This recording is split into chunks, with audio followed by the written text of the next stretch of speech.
I'm Mitzi. I'm the co-founder of We're the Black Designers, and a few of my team members are up in this joint, which I'm really excited about. But yeah, we are going to, well, first, thank you for being here. And I'm going to pass off to Miles, who's going to be talking about his photography project about the polarization of our nation. And yeah, I hope you guys enjoy, and I will just pass it. And then we will have just like a Q&A after. So I'm gonna ask him a few questions, and then he's gonna, he'll probably take some questions from the audience and whatnot. So yeah, let's just get started. And Miles, the floor is all yours. Cool. So I'm Miles. I'm a photographer from Richmond, Virginia, 22.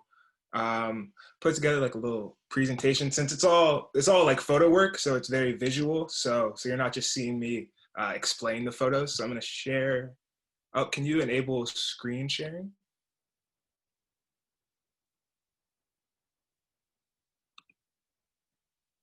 Wait, give me a second. I think we're good. Oh, wrong one. I'm sharing the. Can you guys see the keynote? Yes. Okay, cool. So yeah, Miles just graduated from the University of Richmond this year. Unfortunately, that was cut a little short due to COVID. It kind of threw a wrench in everything. It was a double major in marketing and fine art. Art's always kind of been the passion, but as an artist, as a designer, it's very like you got to know how to market yourself. So I did marketing as well. Generally, my art kind of looks at past medias, trying to understand the cyclical nature of things, be it socially, culturally, politically, just kind of like trying to find the thread through everything we're seeing. So this is some of my past work. This was my senior thesis, Mistype Foundations, which was kind of an exploration of what the suburbs are today. So it was once like perfect white picket fence, 2.5 kids, green lawn. That's now, we've seen a change in that where minority groups are being kind of pushed out of the cities into the suburbs. And now a lot of white people are leaving the suburbs in response. So I was kind of just walking around University of Richmond. Their suburbs came right outside of Richmond, and they popped up, and walking around and was just kind of feeling like there was a gaze kind of as I was walking around, being a Black person in this space that technically was not like set up for us.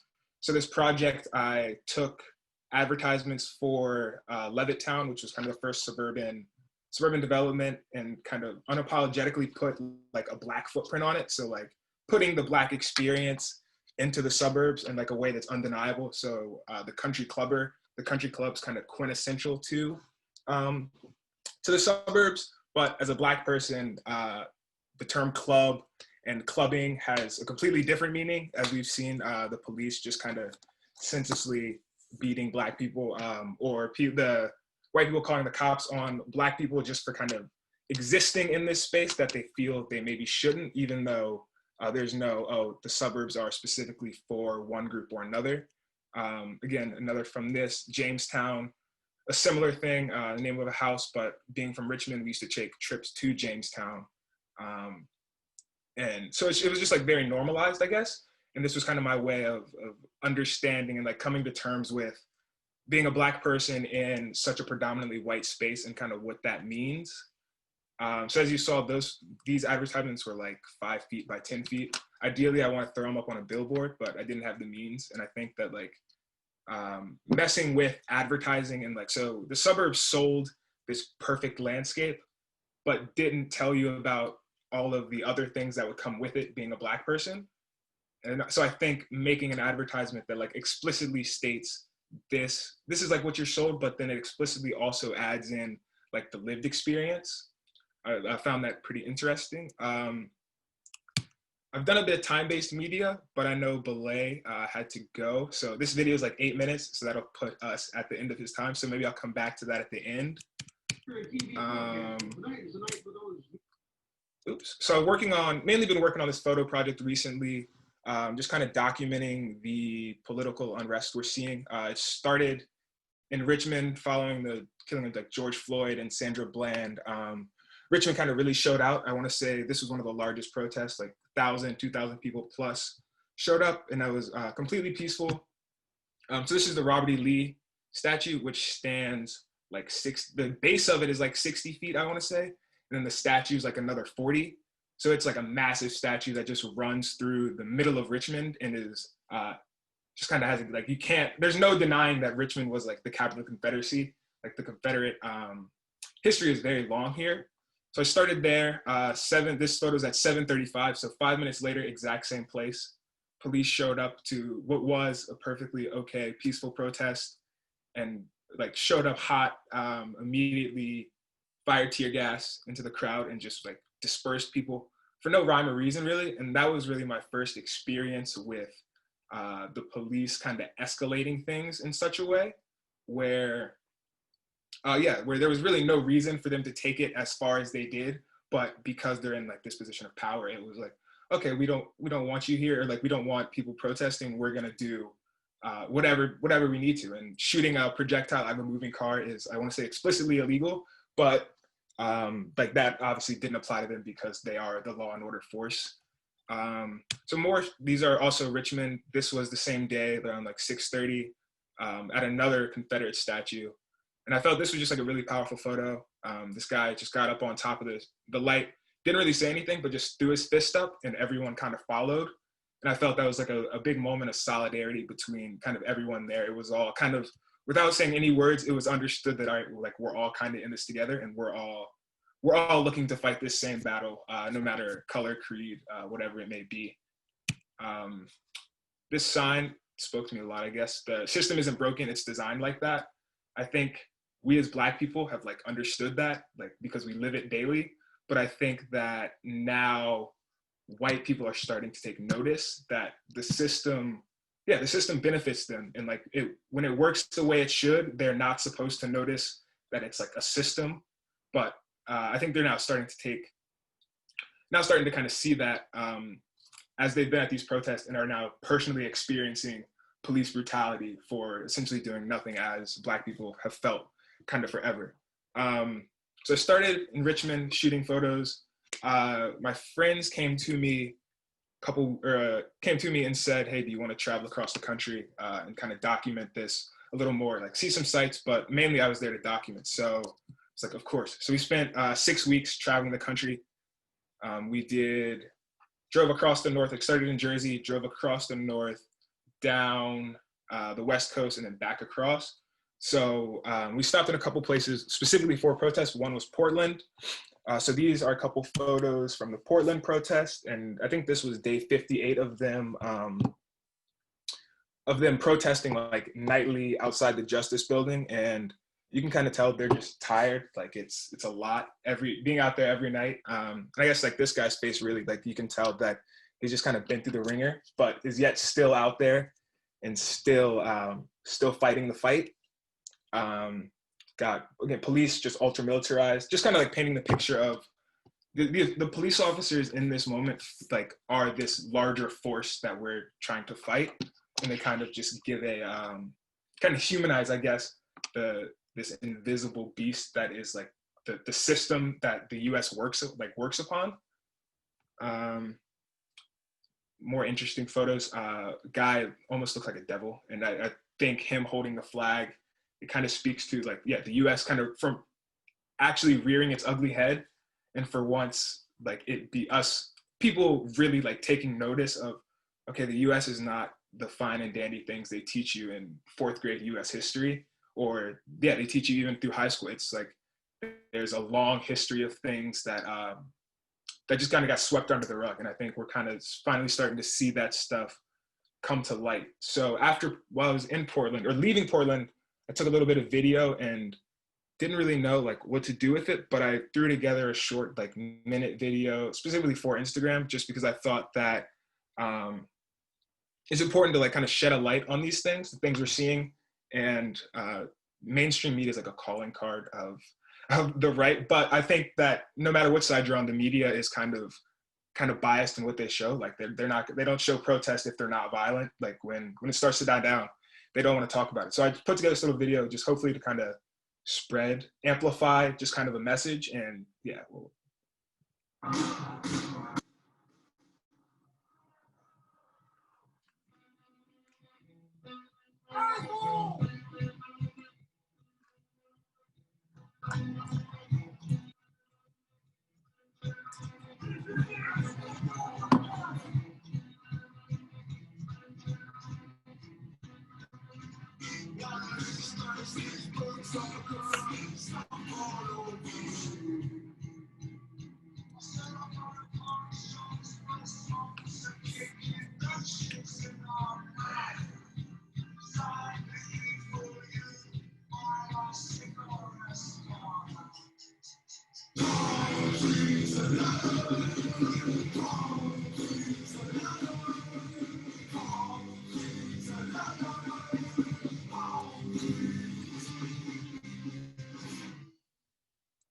so yeah, there's nothing like super fancy. And sometimes I think we get caught up in like, okay, this has got to be perfect. Like it's got to be edited exactly, like taking too much time. Well, like, I'm a perfectionist. So like I found that I'll try to take a lot of time and then we'll sometimes miss the timely aspect of it.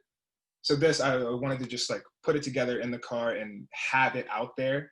So that way it like can, if you make something but don't actually put it out, it's not going to get to anyone, and it's almost like you didn't make it. So this, at least for me, was like a practice in, okay, this is what I have X amount of time, just put it out and like make sure it's there in a timely manner.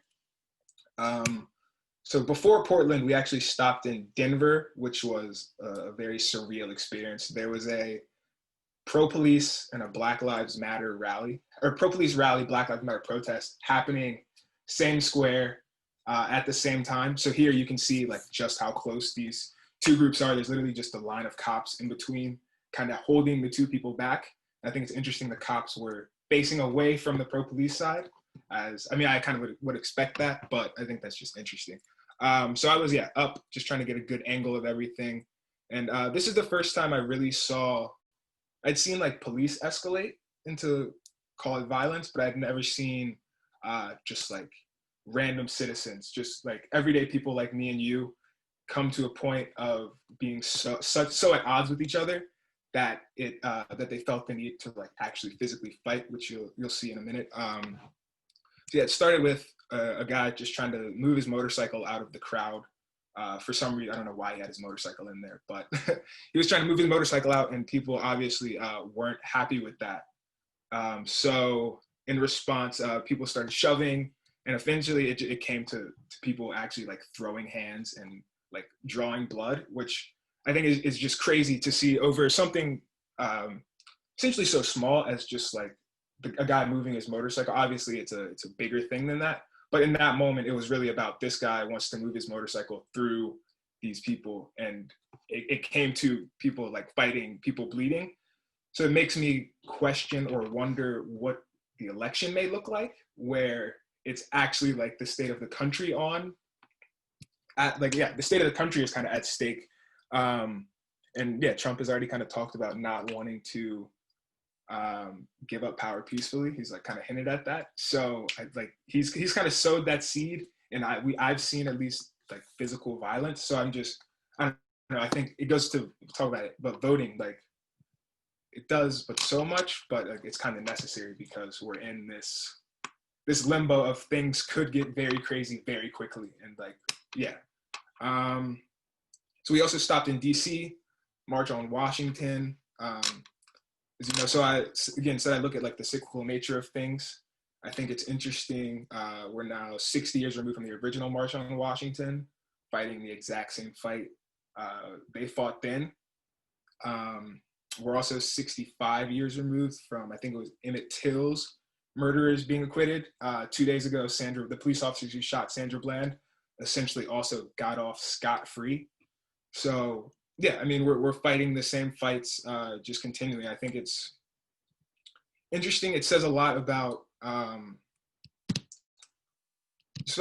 we're going through. Like we've been fighting this fight. Like we know we're fighting this fight continuously. But I think people forget that that these things are just like even though we're fighting over and over, I think people forget that nothing is really changed. Like, it's easy to see this incremental progress. So, oh, this law was passed X, Y, and Z, but in the grand scheme of things, we're not seeing much. That's why I think like almost radical change is needed, and you're starting to see people call for that.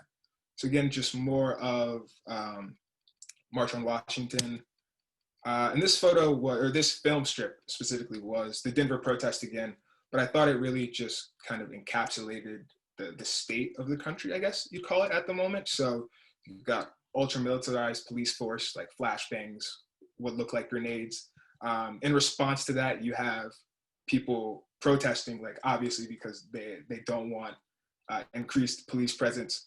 But in response to people protesting about increased police presence, you get more increased police presence, like and then it's just people protesting it. So we're like working in a circle where nothing is really happening because, yeah, they say a protest is going to riot when things get, say, violent or something is burned. So they respond with more police, and then it's just a continuous cycle that I don't have the answer as to like how it's fixed, but yeah, some type of change needs to happen. So just good. I took a little T-shirt. I took that film strip, and it was like, okay, how can I kind of expand on kind of everything I processed, felt during my trip. And like, as I said, I don't have the answer.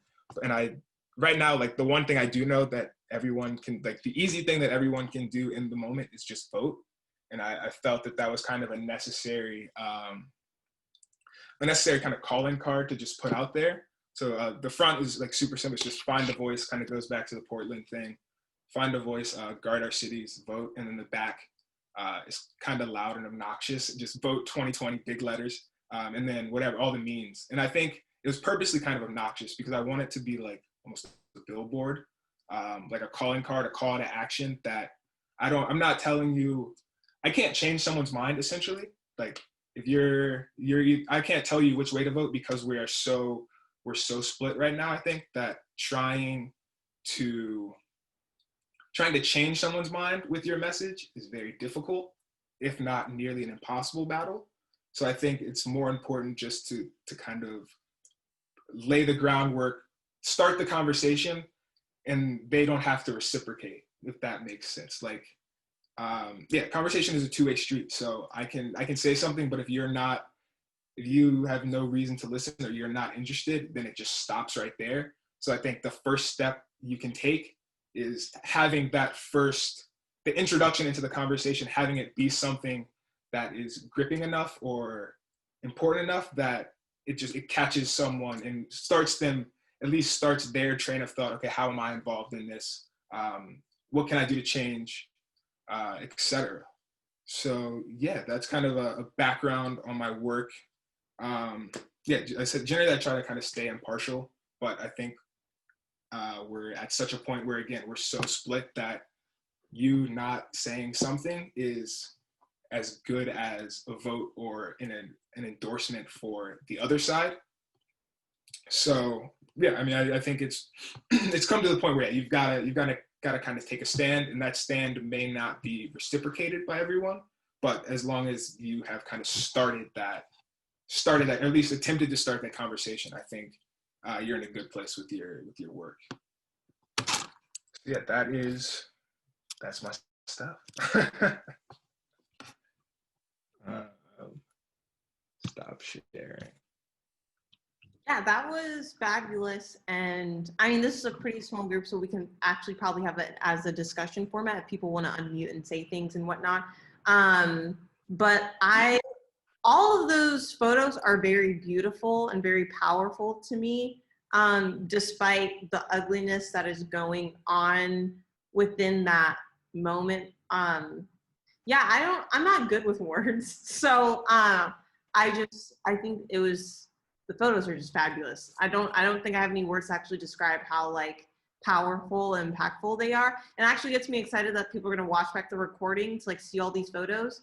Because it's pretty amazing. So I'm gonna ask you some questions. And even because it's pretty small, people can kind of just like jump in and ask questions, and we can kind of like discuss, you know, like these questions or answers and whatnot. So I want to kind of like talk about your personal relationship as a young Black man in all of these spaces that you were in, that you've documented, and give us like your observation of like how you think you're being perceived, if that makes sense. Yeah.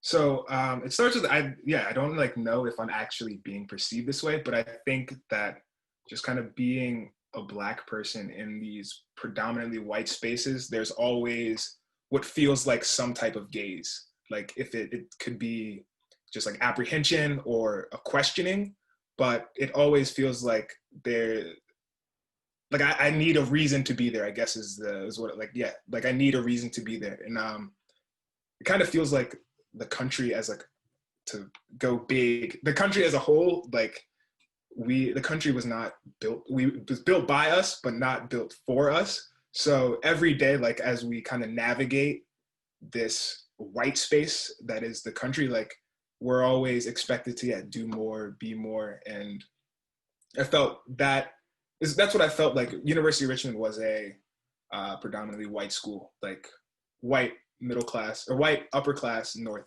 So it was always, okay, what's like, people always looked to me for like the Black experience, I guess. And I wish I like could give the full Black experience and like knew. But so it's just like, this has always just been kind of my way of coming to terms, I guess, with kind of existing in a space that maybe explicitly is not meant for me. Yeah, and the thing is like it's hard to even just like give someone a glimpse of the Black experience because it's so diverse, right? Like we're not all the same, right? So, and it's just like it just goes back to that whole notion that Blackness is not a monolith, and that like every Black person is like different and like has their own experience and whatnot. So yeah, that's interesting. And I would say for young Black designers that are going to like look back at this, right? Like what would you say, or like what advice would you give to young Black creatives that want to make a statement, especially a political statement, but are like too afraid to do it because of what is at stake personally to them? It's hard because I've kind of just graduated. I've only been an artist. I don't have like a corporate job or like backlash I have to worry about. But at least in my art, I've found that usually if it makes me uncomfortable, it's for good reason. And like being uncomfortable in design and art is a great thing. Like you look at protest, nothing actually happened until people were uncomfortable with what was going on. And so I think that, yeah, you making artwork or design that makes people uncomfortable in whatever's going on is what's needed to have them then consider, okay, why do I feel this way, and looking at X, Y, and Z, whatever it may be. And so I think that like your voice, your initial gut feeling, whatever you're feeling is valuable and important. And yeah, I think I personally, I feel I don't like to shy away from, say, whatever radical, or I don't like the word radical, but whatever like out there ideas or message I'm trying to place. And that, once again, like I don't have experience with the corporate world where I have to worry about what if HR sees this, etc. It's kind of just my voice and me putting out exactly what I want to. So maybe it's putting out, making something that's as radical or as like out there as it needs to be, taking a small break from it and then coming back to it and looking at it to maybe tone it down just a hair, but like still keep the authentic voice that was in the original making of whatever it was. And what is your take on keeping people engaged enough to continue on the fight? Because the thing is, like, Black people are always going to continue on the fight, right? Because we like have to. It's like a fight for our lives. But so I guess this is more towards you talking to allies and like keeping people engaged enough to continue to care and to continue to fight.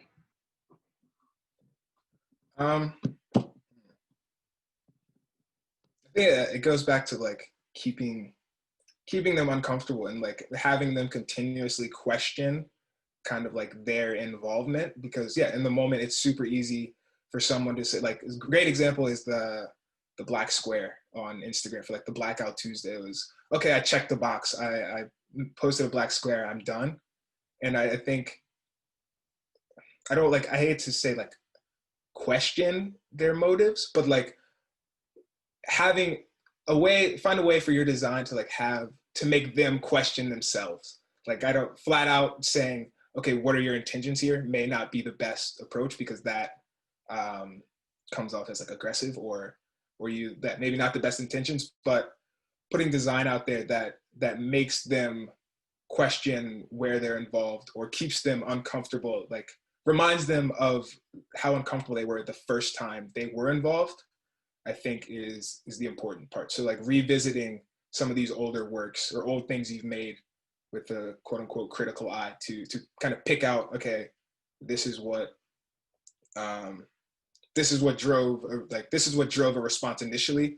How can I expand on that, but make it pertinent to what we're seeing now? So either it be like protests dying down or legislation being passed, whatever it is. But yeah, finding a way to kind of pick out the thread of what was, what hit the first time, and extracting that, but and applying it to the new situation, I guess. Yeah, that's a great response. So this question is probably just like preaching to the choir and like kind of echoing into the echo chamber that we're already in, right? But it's like, can you, from your shirts, I'm trying to shift to like the product that you just produced, which is your amazing shirt. Can you talk about, and I guess reiterate the importance of voting? Yeah, so I mean, I kind of talked on it, but I think we're so polarized now that not taking a stance is taking a stance, and generally for the wrong side. So, and yeah, like the system is so broken that it's a huge burden to try to bear as just like a singular person to, okay, well, like I need to change this system that's been going on, was built this way for however long. But I think it's easier to break it down into like a smaller goal. So, okay, like right now, actionably, what can I do? And right now, the only thing like super actionable that we can all do is vote. So I think that taking those small steps is super necessary, because like you look at 2016, it was, oh, no way Trump will win, like impossible. He's a reality TV star. So people didn't vote or voted for a third party or whoever it was. And then Trump won and is now had 4 years and is now looking at another 4 or another, however long he tries to stay in office. So I think just, yeah, it's like, it's the one super actionable thing we can all do. And even though it may not be the end all be all answer to solving all of the issues we are facing, I think it's an important first step to start even like the conversation of what, like, it's the first step to getting to where we ultimately want to be, is making a change, just like in the smaller scale. So be that local elections or presidential, like from top to bottom, getting involved, and it starts with the people. I have one more question that's kind of like a variation of a question I asked previously, but so like, what advice would you give to designers and creatives on how they can use their creative skills to contribute to the fight against racial injustice? Because I think that we have like a lot of creatives, like designers, that are like looking to use their skills to contribute because that's what they know how to do, and that's how they can also like put themselves into the fight. So like what advice would you give those people that are looking to get involved, but through their skills? I think I'd say just like don't try to bear like the entire beast, like the entire burden, because like if you look at it, okay, I'm designing with the goal of like making huge political change or changing X amount of people's minds. You're fighting what I think is almost an impossible battle. So I think it's like just kind of breaking it down into you kind of create for yourself something that like speaks to you, and then you just put it out there. And if it speaks to you as an artist, it likely will speak to someone else. And just having one or two people that respond to your work is better than absolutely no one seeing your work. So I think it's just like taking a step back, creating without worrying about, okay, what happens after I make this? You make it because like it just needs to be made for at least for your personal satisfaction, like as a catharsis for you. And then you put it out there, and after that, there's not much more you can do. Either people pick up on it or they don't. But I don't like once it's out there, it's no longer really my beast of burden. Like I've made it, I've done my part, and then if people run with it, great. You look at that and you can say, okay, they ran with this, and then when I go back and make something else, you can use that information you have to kind of more so tailor it. But I think initially, like, because like it's like writing a journal, like the hardest part is writing the first letter. So I think just making your first thing and putting it out there opens like your creative door to making everything else that may come after. Like it's always a process, I think. Yeah, that's an impactful response. I'm going to open questions up to the audience now, maybe even have it be like conversational type format. So does anyone, and if you guys don't, that's okay, we can just kind of like leave with final thoughts. But does anyone have any like questions or anything for Miles, or any topics you guys want to talk about based off of like what we've seen today? I can go. I have a question. Oh, go ahead, Tara. Yeah, so I love your photos. They're very powerful.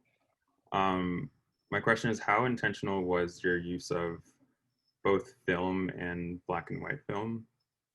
Because like to me, it speaks to, like black and white film to me is like timeless. And Right. It kind of speaks to how timeless these protests are. Like looking back to the 60s, they're like the black and white photos in the 60s.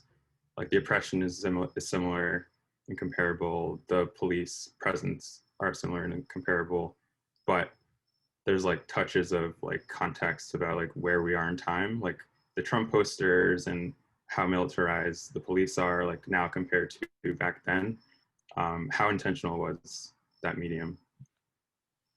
So film, that's kind of like all I shoot. I started sophomore year, took a darkroom class, and then from there, like fell in love with film and just didn't want to pick up digital again, just because like I like the process of shooting it and not knowing what you have, and like it has time to kind of marinate, and then you go back and figure out like, okay, this was great. You have a clear head, I think, when you see the photos. So that was just kind of just how I make photos. But the black and white was very intentional. Because again, like you said, it's timeless. It brings the question of, okay, was this shot yesterday or was this shot 60 years ago? And I think that kind of plays on the, again, like I was saying, the cyclical nature of, okay, it questions where we are in time.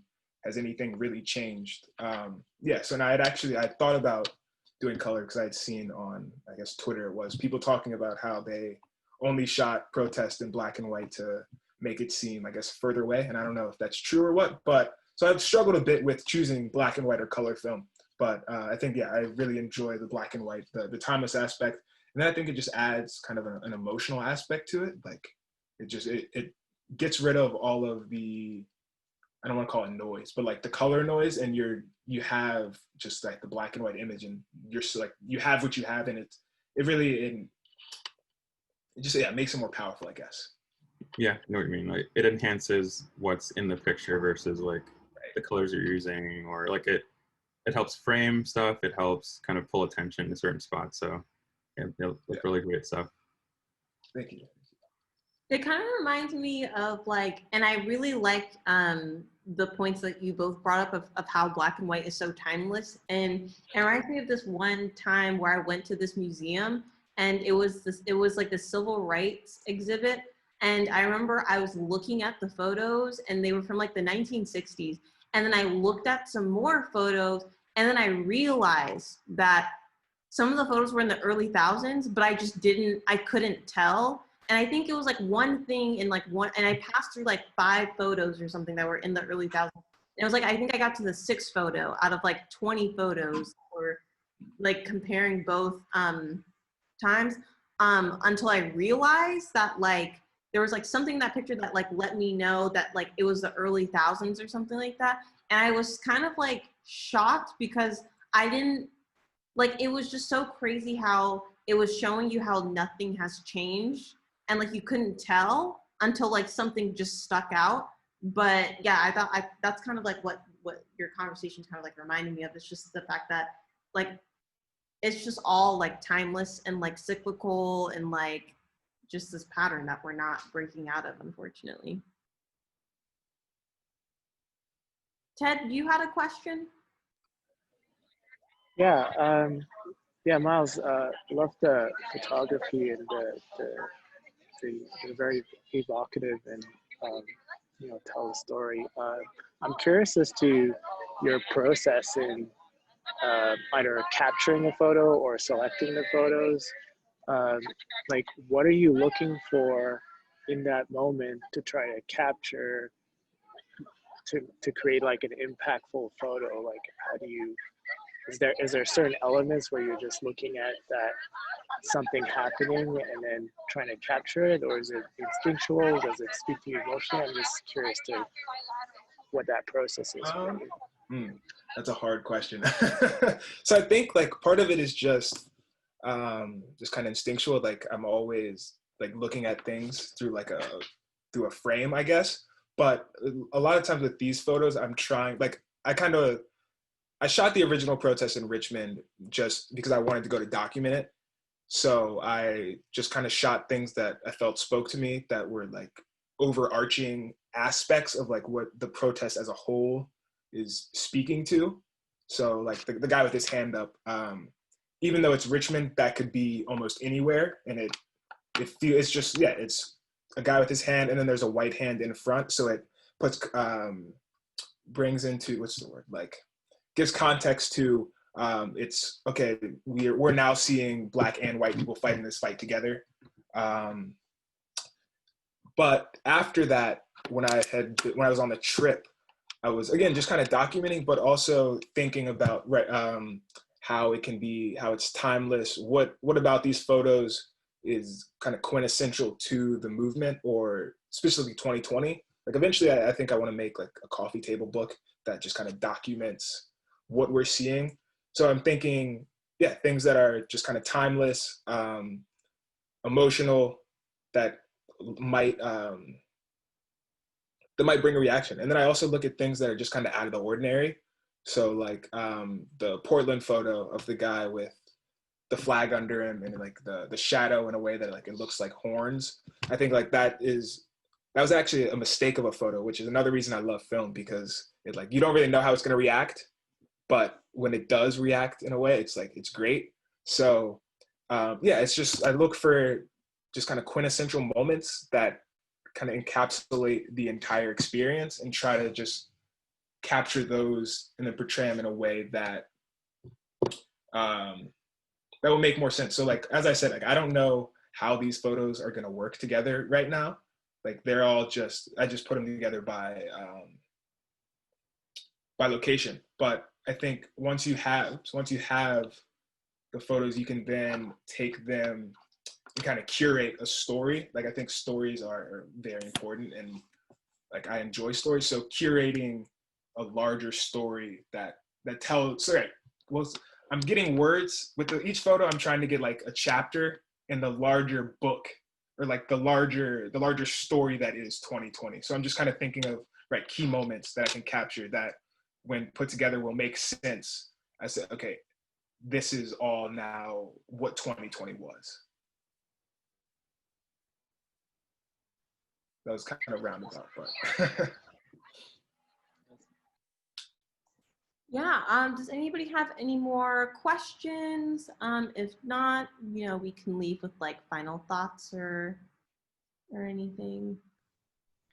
I just wanted to say, like, you going out there into especially places like Portland, I've been down there, and it's like the police and the federal people from the federal forces are like targeting, well, they're targeting journalists and photographers. So for you to like put yourself in there, especially as a Black man, and like capturing those images, I just like, it's, the images you took are so powerful. And like, I just wanted to say, I really appreciate the work that, and like how powerful they are. And for you putting yourself into that situation, like it's not safe.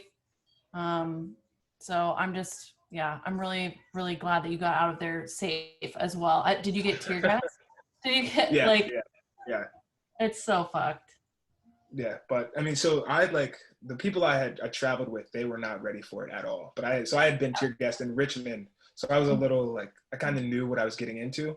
But yeah, we got there and tear gassed, and they were like, "Whoa, this is wild." But I mean, yeah, like they're I think Portland, like they were handing out like helmets and whatnot, goggles. So they were trying to help people out, and I'm glad I was there. Like I would not have traded that for anything. It was a great experience to just like kind of see in the flesh exactly what all is going on, and yeah, that's like my own opinion of it. It's incredible because and I feel like they're doing this everywhere. They say it's like this huge amount of space that we're taking up down there, and it's like a block or two, you know, so it's like it's crazy.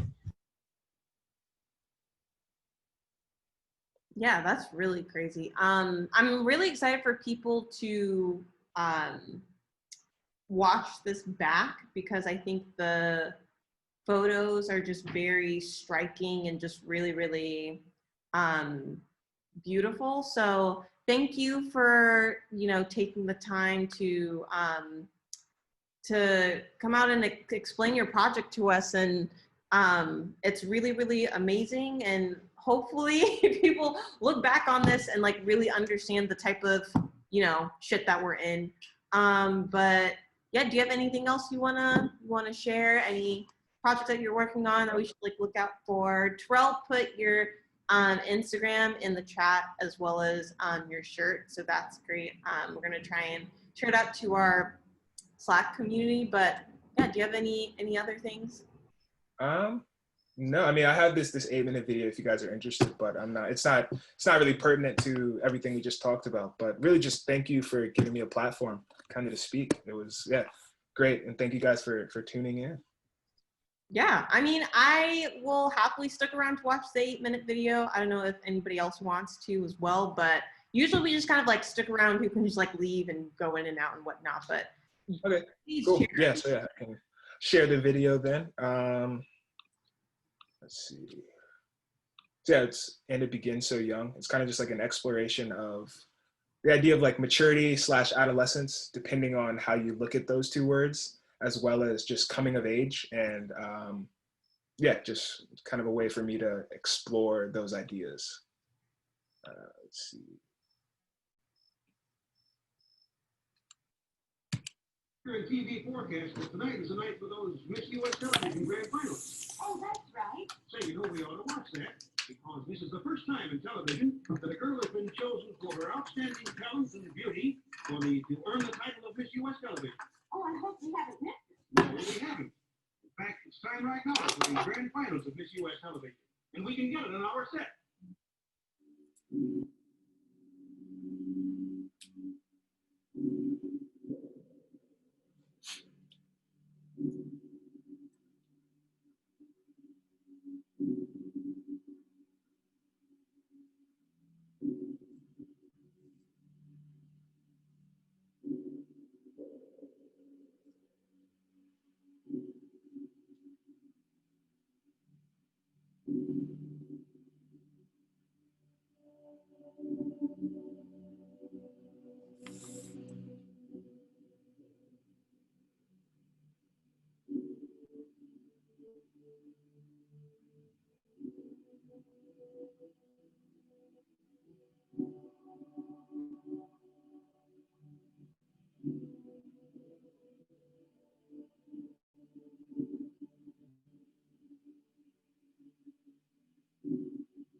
Body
turns.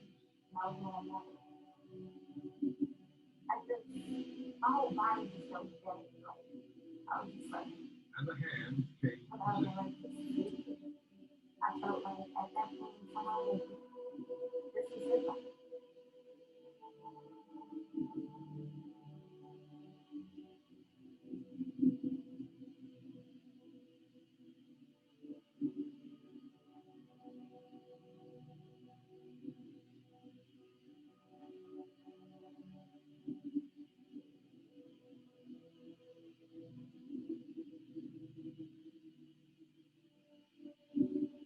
Do you like teenagers?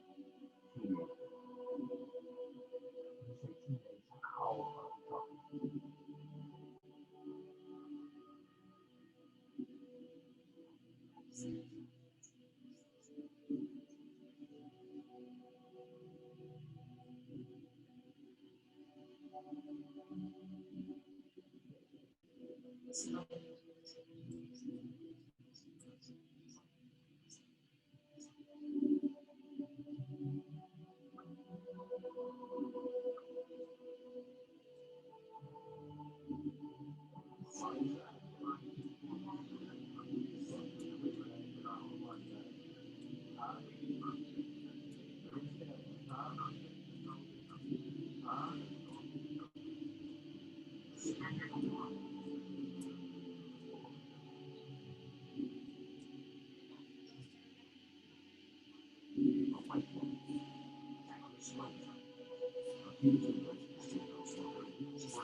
Novels, sex orgies, the pictures of uniforms, after all, sex practices of every kind are described with the intimate sensual detail.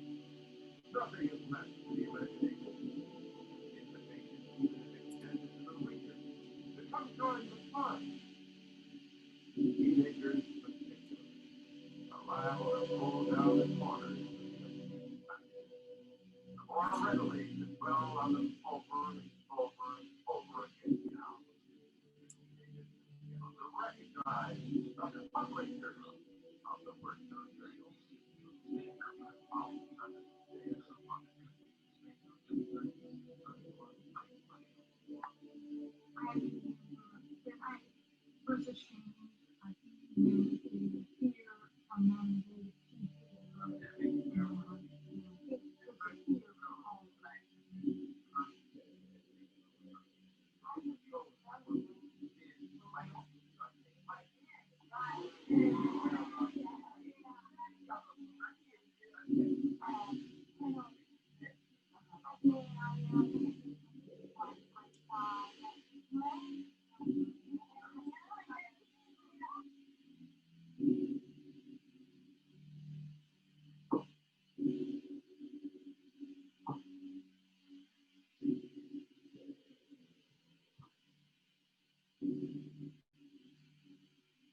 Cool. That was amazing. Yeah, right? That was so good. What was I gonna ask? You should. So is the video just with you? Like, have you publicly posted it anywhere else? Yeah, I think it's like in like the IG TV something, but no, it was shown at I think the school. They put it in a museum, but other than that, I haven't done too much with it. Okay. Yeah, that's awesome. I think we would definitely love to share that in our community too. That would be like really, really cool. But if anybody else has any questions, I mean, now you're just kind of with our team at this point, but but we really, really like to. So yeah, I think I'll just start off by saying thank you so much. We're really happy that you presented this to us, and yeah, we can't wait for other people to see as well. Yeah, thank you for, again, giving me a platform. It was great.